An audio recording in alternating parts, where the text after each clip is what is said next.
बात उत्तराखंड की, जहां आज ऐतिहासिक दिन है। उत्तराखंड की विधानसभा में समान नागरिक संहिता बिल को पेश किया गया है। कांग्रेस विधायक के शोर शराबे के बीच ये बिल पेश किया गया, लेकिन कांग्रेस के हंगामे की वजह से सदन की कार्यवाही को 2 बजे तक के लिए स्थगित करना पड़ा है। बिल पेश करने के दौरान सदन में बीजेपी विधायकों ने जय श्री राम के नारे लगाए।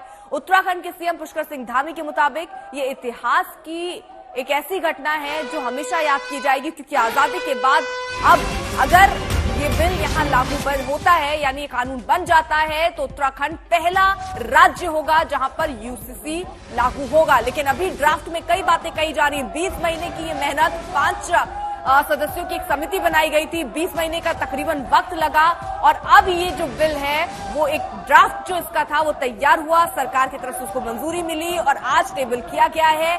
2 बजे तक के लिए स्थगित किया गया सदन। भारी हंगामा विपक्ष की तरफ से। विपक्ष ये कह रहा है कि जो ड्राफ्ट है वो हमें दिया नहीं गया, जिससे हम समझ ही नहीं पा रहे हैं कि आखिरकार इस बिल में है क्या। वहीं सरकार का कहना है कि इसमें हर वो चीज है जो सबको समान अधिकार देने की बात इसमें की गई है, महिलाओं को हो, महिलाओं से जुड़ी हुई बातें हो। अभी जो ड्राफ्ट में संभावित चीजें दिख रही हैं वो ये दिख रही हैं कि जो जनजातियां हैं वो उन्हें 4% उन्हें इससे अलग रखने की बात चल रही है कि इस कानून से उनको अलग रखा जाएगा। इसके साथ ही साथ अगर पत्नी की मौत हो जाए तो पति जो है वो पत्नी के मां बाप की देखभाल करेगा। ये सारी चीजें जो इस ड्राफ्ट में है, जैसे जैसे ये तस्वीरें सामने साफ होंगी हम आपके सामने वो भी रखेंगे।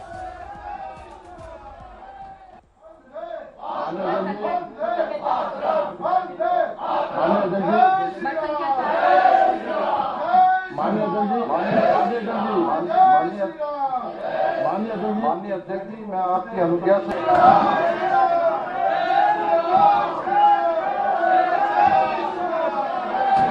ऐतिहासिक दिन आज है सर, क्या कुछ कहेंगे? आज ऐतिहासिक दिन आज प्रतीक्षा समाप्त हो रही है और आज देवभूमि से समान नागरिक संहिता लागू होने की दिशा में हम आज सदन में इसको प्रस्तुत कर रहे हैं। राज्य सरकार और मुख्यमंत्री इसको पारित करवाने के लिए बहुत ही उत्सुक हैं और नियम परंपराएं, संसदीय विधि विधान किसी का भी पालन नहीं किया जा रहा है, बल्कि कार्य मंत्रणा समिति से कांग्रेस के दोनों सदस्यों को त्यागपत्र देने के लिए बाध्य होना पड़ा है। आशुतोष मिश्रा हमारे साथ, हमारे सहयोगी इस वक्त जुड़ चुके हैं। आशुतोष, इस ड्राफ्ट में क्या क्या बातें कही गई, जो बिल रखा गया अभी यानी 2 बजे से पहले तक की जो चर्चा हुई, उसमें कौन कौन से प्रमुख बिंदु थे? नहीं, अब तक चर्चा हुई नहीं है। दरअसल पहले बिल पेश किया गया है और उसके बाद आपने देखा कि नारेबाजी दोनों तरफ से हुई है। ये उसी उत्तराखंड समान नागरिक संहिता 2024 की कॉपी है जिसमें मेरे हाथ में है, और अगर ये मेरे हाथ में है तो आप ये मान के चलिए कि जितने भी पक्ष विपक्ष के नेता हैं, सदस्य हैं, उन सबको ये कॉपी दी जा चुकी है। अब वो जाहिर है 2 बजे हाउस एक बार फिर से रिज्यूम होगा, तब तक वो इसको अध्ययन करेंगे। 7 अध्याय, 182 पन्ने, और ये जो लंबी मशक्कत थी जस्टिस रंजना देसाई वाली 5 सदस्यों की टीम ने उस ड्राफ्ट को जो तैयार किया, उसके बाद अब ये एक कानून की शक्ल ले रहा है। अब इसके प्रावधानों पर अगर आप जैसे जाते हैं तो पहला जो अध्याय है वो बात करता है विवाह हेतु अपेक्षित आवश्यकताएं, विवाह के अनुष्ठान, यानी जो विवाह से जुड़े सिविल कोड हैं उसके बारे में बात करता है। इसके साथ ही अध्याय 2 कहता है संहिता के प्रारंभ होने के बाद अनुबंधित विवाह का अनिवार्य पंजीकरण, यानी शादी हुई है, अब विवाह का पंजीकरण बेहद जरूरी होगा, और उस पंजीकरण के साथ आपने कई अधिकारों की बात की है कि अगर पति नहीं है तो पत्नी के ऊपर जिम्मेदारियां क्या है, अगर पत्नी नहीं है तो उसके परिवार की जिम्मेदारियां होंगी। उन सब का पूरा ब्यौरा, शादी के रजिस्ट्रेशन से लेकर के तलाक की जो स्थिति है उसमें भी समुदाय कोई भी हो, धर्म कोई भी आप मानने वाले हों, जो कोड होगा वो एक जैसा होगा। और जिस तरह से विस्तृत भाषा में इसको लिखा गया है, इसमें दाम्पत्य अधिकारों का प्रतिस्थापन उसके बारे में भी है, न्यायिक पृथक्करण जो है उसके बारे में भी ब्यौरा है,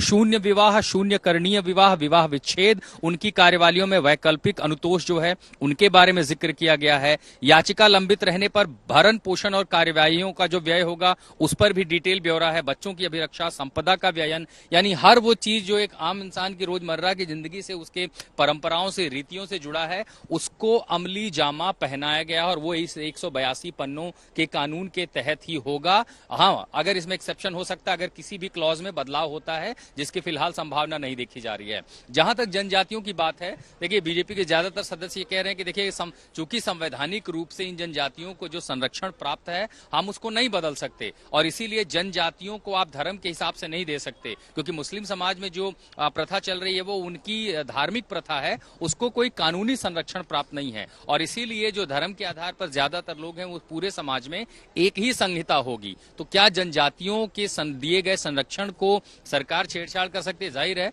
करना भी नहीं चाहेगी। आप चुनाव की दहलीज पर खड़े हैं और अगर ऐसा होता है, बदलाव होता है, तो सिर्फ एक राज्य नहीं बल्कि कई सारे ऐसे राज्य हैं जहां पर आदिवासी या जनजातियों की जो जनसंख्या है वो काफी ज्यादा, और खासकर पूर्वोत्तर राज्यों में। तो अब ये कानून बनकर तैयार है, पेश हो चुका है, बहस होनी है, और अगर आज नहीं तो कल संभवतः मान के चलिए कि इसको अमली जामा पहना दिया जाएगा, विधानसभा से पास होगा, उसके बाद राज्यपाल की मंजूरी के लिए भेजा जाएगा। कई सारे क्लॉज ऐसे हैं सिविल कोड में जिसमें सजा का भी प्रावधान रखा गया है।